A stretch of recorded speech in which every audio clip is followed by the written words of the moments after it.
Assalamualaikum warahmatullahi wabarakatuh. Selamat ketemu kembali teman-teman sahabat peneliti. Kali ini saya akan menyajikan kembali materinya masih sama dengan sesi sebelumnya yaitu tentang penyajian data.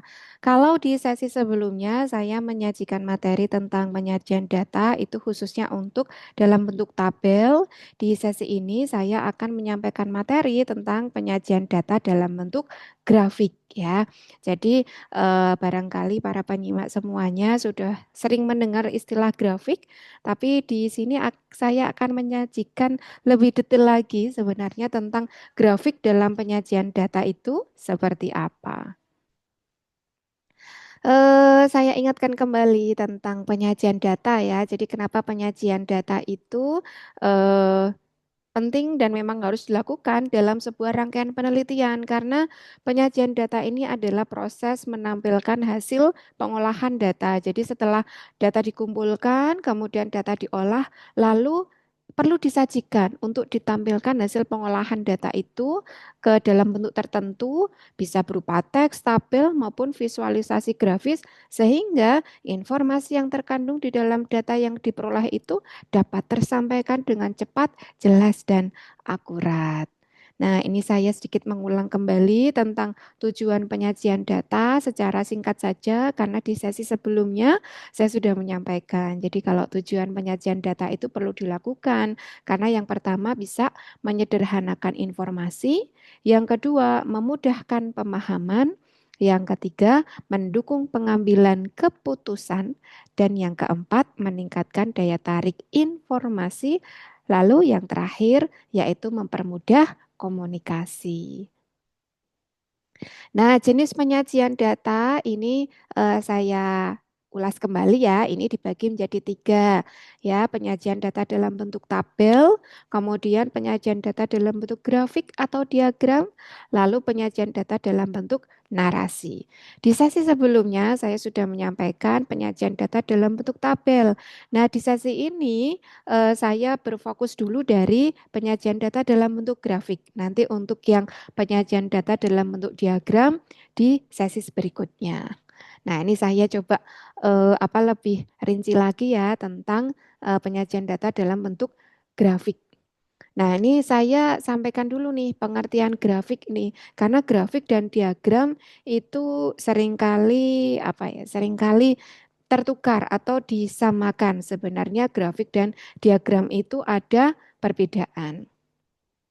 Jadi grafik adalah penyajian data dalam bentuk gambar atau garis pada bidang koordinat. Jadi ciri khas dari grafik itu penyajian datanya ditampilkan pada bidang koordinat. Biasanya ada sumbu X dan sumbu Y-nya yang menunjukkan hubungan antara dua variabel atau lebih.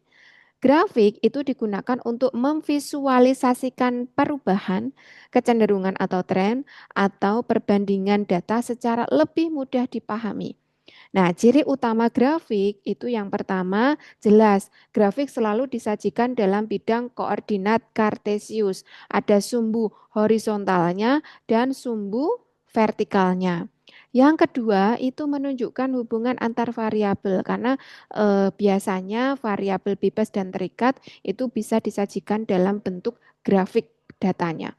Yang ketiga itu adalah memperlihatkan perubahan nilai data secara berurutan atau berkesinambungan. Jadi data penyajian data dalam bentuk grafik itu biasanya datanya secara berurutan atau berkesinambungan. Nah, ini kalau misalkan ada yang bertanya-tanya bidang kartesius itu yang seperti apa? Jadi ada sumbu X, Y-nya. X itu yang mendatar, yang horizontal, lalu sumbu yang tegak atau yang vertikal itu adalah sumbu Y, ya. Yang tegak adalah sumbu Y, yang mendatar itu adalah sumbu X. Nah, ini ciri khas dari penyajian data dalam bentuk grafik gitu ya. Jadi selalu berada dalam bidang koordinat kartesius sumbu X dan sumbu Y. Lah kalau diagram gimana? Ini meskipun nanti diagram saya sajikan di sesi berikutnya, tapi saya akan ulas sedikit pengertian diagram supaya paham perbedaan antara grafik dan diagram. Jadi diagram itu adalah penyajian data dalam bentuk gambar atau bisa lambang tertentu yang berfungsi untuk menunjukkan bisa berupa perbandingan, proporsi, atau komposisi data. Berbeda dengan grafik, diagram tidak selalu menggunakan sumbu koordinat. Jadi kalau yang grafik itu selalu menggunakan sumbu koordinat, tapi kalau diagram itu tidak selalu menggunakan sumbu koordinat dan tidak selalu menunjukkan hubungan antar variabel. Nah, ciri utama diagram itu apa? Yang pertama, biasanya digunakan untuk menunjukkan perbandingan atau proporsi data. Kemudian yang kedua, dapat berupa ini diagram batang, lingkaran, gambar, piktogram, dan berbagai macam lainnya. Kemudian yang ketiga, itu tidak selalu menunjukkan urutan waktu. Nah, ini adalah ciri-ciri utama dari diagram. Lalu perbedaan grafik dengan diagram itu seperti apa? Jadi saya coba membedakan grafik dan diagram itu berdasarkan 4 aspek ya. Aspek yang pertama mulai dari pengertian, tujuan utama, bentuk penyajian, dan jenis data. Nah, kalau dari segi aspek ini ya, dari aspek pengertian, ini grafik, ini penyajian data dengan garis atau titik pada bidang koordinat. Nah, ini yang ciri utama dari grafik untuk menunjukkan hubungan antar variabel. Kalau diagram, ini penyajian datanya dalam bentuk gambar, simbol, atau bentuk tertentu untuk memperlihatkan perbandingan atau proporsi. Lalu kalau dari tujuan utama, kalau grafik ini menunjukkan perubahan atau tren data dari waktu ke waktu, tapi kalau diagram ini menunjukkan perbandingan antar bagian atau proporsi dalam satu keseluruhan. Kemudian kalau bentuk penyajiannya gimana? Kalau grafik ini selalu berada dalam sumbu X dan Y atau berada selalu di bidang koordinat kartesius, tapi kalau diagram ini tidak selalu menggunakan sumbu. Kemudian jenis datanya kalau yang di grafik itu biasanya datanya runtut waktu atau berupa data yang diperoleh secara time series. Kalau yang diagram itu biasanya datanya hanya kategorik atau komposisi saja. Nah, dapat disimpulkan, jadi kalau semua penyajian dalam bentuk gambar itu disebut grafik atau diagram. Tetapi dapat dikelompokkan menjadi kalau grafik itu berupa data kontinu, kalau diagram itu datanya kategori. Lalu kita kenalan nih dengan jenis-jenis grafik ya. Saya di sini akan membahas 4 jenis grafik ya. Jenis grafik yang pertama adalah grafik garis atau line graph. Kemudian ada grafik pencar atau scatter plot. Kemudian yang ketiga ada polygon frekuensi dan yang keempat adalah OGIF. Grafik garis, grafik pencar, polygon frekuensi dan OGIF. Ini masing-masing fungsinya berbeda nih. Kalau grafik garis, ini fungsi utamanya untuk melihat perkembangan dari waktu ke waktu. Ya, ini grafik garis. Kalau grafik pencar, ini melihat hubungan antara dua variabel. Kalau polygon frekuensi, itu fungsi utamanya visualisasi distribusi data kelompok. Kemudian kalau OGIF itu menampilkan frekuensi kumulatif untuk mencari median atau kuartil. Jadi di OGIF itu dapat disajikan dalam bentuk OGIF kalau ada data frekuensi kumulatifnya terlebih dahulu, kemudian untuk mencari median dan maaf median atau kuartil. Kita berkenalan dengan satu persatu. Yang pertama adalah grafik garis. Ini fungsi utamanya untuk melihat perkembangan data dari waktu ke waktu atau bisa mengamati sebuah tren tertentu. Ciri utama dari grafik garis itu adalah datanya berada pada sumbu X. Ini data yang ada pada sumbu X ini Yang mendatar itu berurutan misalnya tahun, semester, minggu.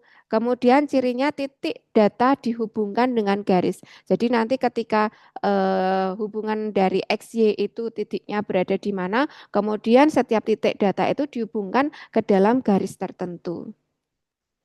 Nah, ini misalkan contoh perkembangan ini ya, misalkan maaf, contoh eh, grafik garis untuk perkembangan nilai rata-rata matematika kelas 5 selama 4 semester ya. Ini tadi sumbu X dan yang tegak ini sumbu Y, ini titik-titiknya dihubungkan. Nah, ini ciri khas dari grafik garis. Bentuknya berupa garis yang dihubungkan dari masing-masing titik.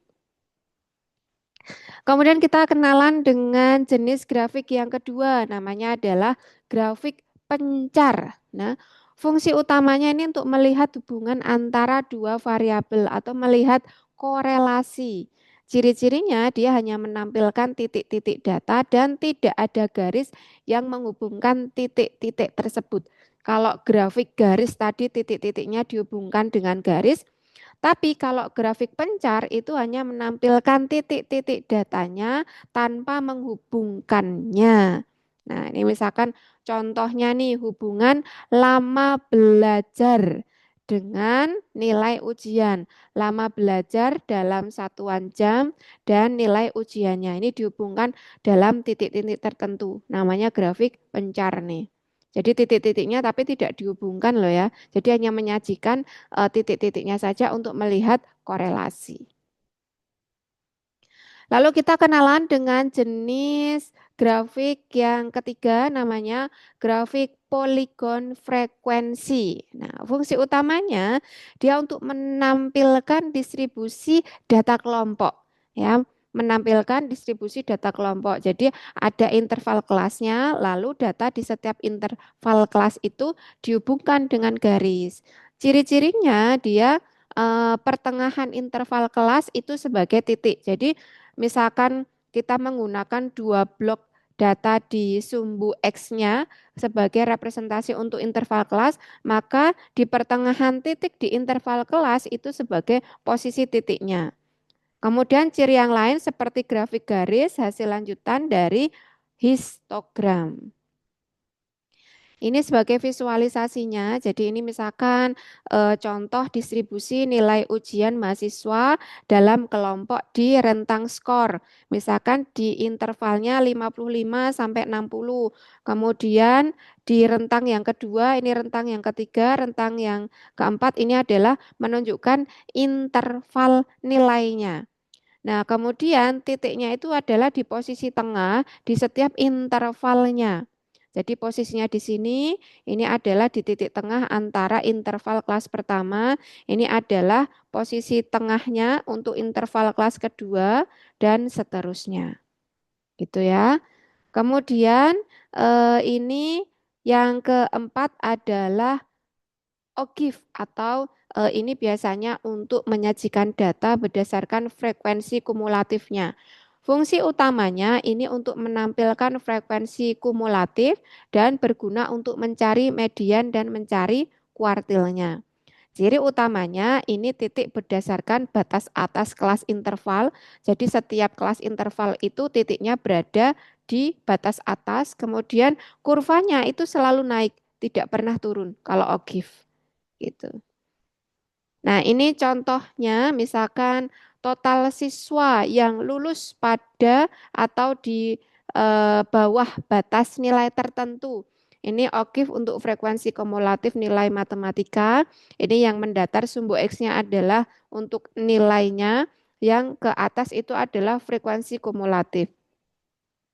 Tadi disebutkan bahwa frekuensi kumulatif itu kurvanya selalu naik, tidak pernah turun.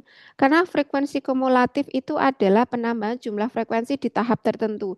Jadi kalau semakin ke kanan, nanti jumlah frekuensi kumulatifnya akan semakin bertambah, maka dia akan selalu naik, tidak pernah turun gitu ya. Ini yang nilai ini frekuensi kumulatifnya di titik-titiknya yang menunjukkan batas atas di setiap di setiap kelas intervalnya, ini kemudian menjadi titiknya, lalu titik-titiknya dihubungkan. Ini adalah untuk grafik OGIF berdasarkan frekuensi kumulatif dan yang ada di layar itu adalah contohnya.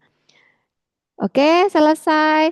Demikian tadi contoh keempat penyajian data dalam bentuk grafik. Kita coba ulas kembali ya. Penyajian data dalam bentuk grafik itu jenisnya ada empat. Yang pertama adalah grafik garis, kemudian yang kedua grafik pencar, yang ketiga poligon frekuensi, dan yang keempat adalah OGIF. Demikian tadi penyajian data dalam bentuk grafik. Semoga dapat memberikan manfaat untuk para teman-teman sahabat peneliti semuanya. Sampai ketemu di sesi berikutnya, kita akan membahas penyajian data dalam bentuk diagram. Oke, banyak salah dan hilafnya saya mohon maaf. Saya akhiri. Wassalamualaikum warahmatullahi wabarakatuh.